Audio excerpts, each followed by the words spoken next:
Cancel.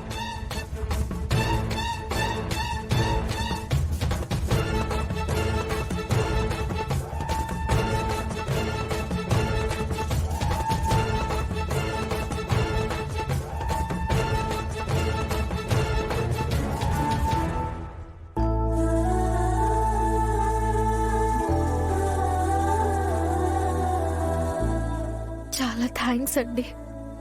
సమయానికి వచ్చి help చేశారు. మీ మేలు ఎప్పటికీ మర్చిపోను. అయ్యో పర్వాలేదమ్మా, కడుపుతో ఉన్నట్టున్నావు, కాస్త జాగ్రత్తగా ఉండు. ఇలాంటి వెధవలతో కాస్త జాగ్రత్తగా ఉండాలమ్మా. వాళ్ళతో గొడవలు పెట్టుకోకు. నీకు పండంటి బిడ్డ పుడతాడు.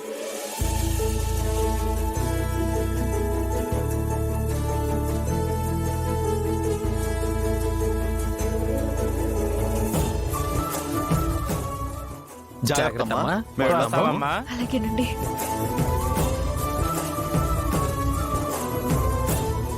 అత్త, ఏమైంది? నువ్వెందుకు బయటకొచ్చావు? ఏం లేదు బుజ్జి, నీకు కావాల్సినవి తీసుకున్నావా?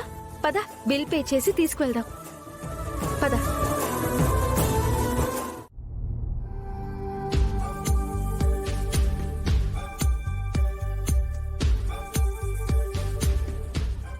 అయ్యగారు, అదితి అమ్మగారు వాళ్ళ డ్రైవర్తో ఈ కవర్ ఇచ్చి పంపించారు.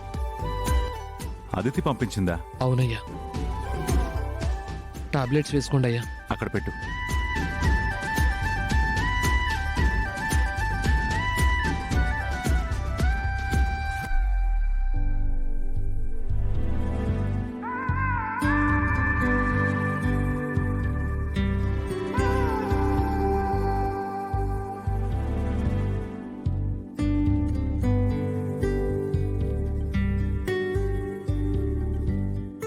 టాబ్లెట్స్ కూడా వేసుకోకుండా ఆ పేపర్స్ అంతగా చూస్తున్నారేంటండి? ఏముందందులో? ఇదేమో అదితి జాతకం, ఇదేమో ఇంద్ర జాతకం. మన సిద్ధేంద్ర స్వామీజీ అయోధ్య నుంచి ఇక్కడికొచ్చారు కదా, ఒకసారి ఆయనకి ఈ రెండు జాతకాలు చూపించాలి. పెళ్లికి ముందే స్వామీజీ అభిప్రాయం తీసుకోవాలి. సిద్ధేంద్ర స్వామీజీ గారు అంత గొప్పవారా అయ్యా? అవును బంగారాజు, ఆయన దేవుళ్లాంటివారు. ఎంతో మహిమగల స్వామీజీ. మనిషి మొహం చూసి జనన మరణాలు చెప్పగల ఉద్దండులు. జాతకం చూసి భవిష్యత్తును అంచనా వేయగల మేధావి. ఎవరు ఎప్పుడు పుట్టారో, ఎవరు ఎప్పుడు చనిపోతారో కూడా ఇంచుమించు చెప్పగలుగుతారు. వాళ్ళ జాతకంలో వాళ్ళకి ఎంత ఆయుష్ ఉందో కూడా చెప్పగల శక్తివంతులు. ఆయన చెప్పింది 100కి 100 పాళ్ళు జరుగుతుంది. భూత భవిష్యత్తు వర్తమానాల గురించి స్పష్టంగా చెప్పగల నిష్ణాతులు. అంటే ఆ స్వామీజీ గారికి సర్వం తెలుసన్నమాట. ఇంద్ర అతిథుల జాతకాలు కలిస్తే సమస్య లేదండి. కానీ కలగకపోతే ఏం చేయాలి? లే సుభద్ర, వాళ్ళ జాతకాలు ఖచ్చితంగా కలుస్తాయని నా నమ్మకం. ఒకవేళ కలవకపోతే దానికి కూడా పరిష్కారం చూపిస్తారాయన. అవసరమైతే ఎన్ని శాంతి పూజలైనా, ఎన్ని హోమాలైనా జరిపించి అదితికిచ్చిన మాట నిలబెట్టుకోవాలి. అదితి ఇంద్రల పెళ్లి చెయ్యాలి.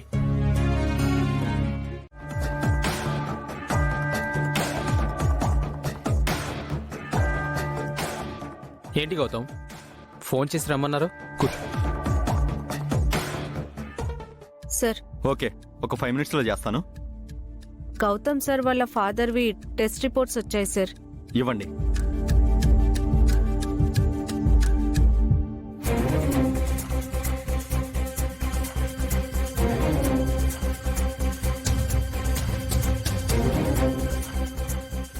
Thank you Pratap. మా నాన్నగారితో మాట్లాడి నాకు చాలా హెల్ప్ చేసావు. లేదంటే పెద్ద ప్రాబ్లం అయి ఉండేది. సరే ఒక్క నిమిషం, ఇది ఉంచు. ఎందుకు? నువ్వు చేసిన హెల్ప్కి. వెలకట్టిస్తున్నావా? నువ్వు నాకు చేసిన హెల్ప్ వెలకట్టలేంది ప్రతాప్. నువ్వు నాకు అంతకంటే పెద్ద హెల్ప్ చేశావు. మా నాన్నకి యాక్సిడెంట్ అయి రోడ్డు మీద పడిపోతే నువ్వే హాస్పిటల్కి తీసుకొచ్చి ట్రీట్మెంట్ చేసి బతికించావు. అలాంటి నీకోసం నేను ఆ మాత్రం చేయలేనా? దయచేసి ఈ డబ్బిచ్చి నువ్వు నాకు చేసిన సహాయాన్ని చిన్నబుచ్చకు.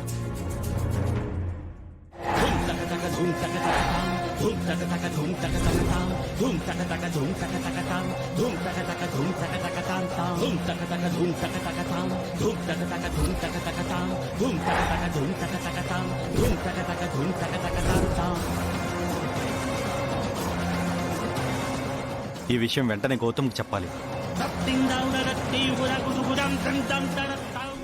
మా నాన్న కోసం నా కోసం నువ్వు ఇంకా కొన్ని పనులు చేయాల్సి వస్తుంది ప్రతాప్. అది తప్పైనా మా నాన్నగారిని బతికించుకోవడం కోసం ఇది తప్పదు. నువ్వు ఎలాంటి సాయం చేయమన్నా చేస్తాను.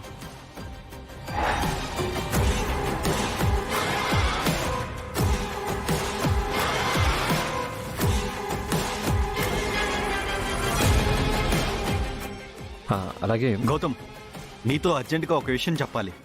ఏంటి ఆకాష్? పర్వాలేదు, మనోడే, చెప్పు. అంకుల్ మెడికల్ రిపోర్ట్స్ వచ్చాయి. అంకుల్కి గతంలో ఏదైనా సర్జరీ జరిగిందా? సర్జరీ అంటే నాన్న సర్వీస్లో ఉన్నప్పుడు ఒకసారి వార్లో బుల్లెట్ ఆయన చెస్ట్లో దూసుకుపోయింది. లక్కీగా హార్ట్కి టచ్ అవ్వకపోవడంతో నాన్న సేఫ్ అయ్యారు. అప్పుడు సర్జరీ చేశారు. ఇప్పుడేమైంది? ఈ రిపోర్ట్స్ చూడు.